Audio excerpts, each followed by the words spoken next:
আসসালামু আলাইকুম। আজকে আপনাদের সাথে শেয়ার করব গরুর মাংসের মজার একটি পিঠার রেসিপি।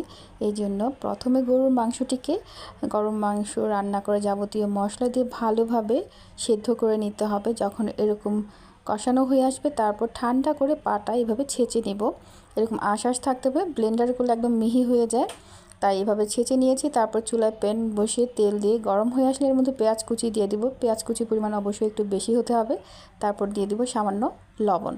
এর মধ্যে দিয়ে দিলাম দারচিনি বাটা ও 2 টুকরা তেজপাতা। এখানে কিছুক্ষণ ভেজে নিয়ে সেই কিমা করে রাখা বা ছেঁচে নেওয়া মাংসগুলোকে দিয়ে নাড়াচাড়া করে ভেজে নিব কিছুক্ষণ। তারপর দিয়ে দিব সামান্য পরিমাণে আদা ও রসুনের পেস্ট। তারপর আরও কিছুক্ষণ ভেজে নিব। তারপর ভাজা হয়ে আসলে নামানো ঠিক আগ মুহূর্তে কাঁচামরিচ ও সামান্য গরম মশলা দিয়ে 5 থেকে 6 মিনিট আর কিছুক্ষণ ভেজে নিব।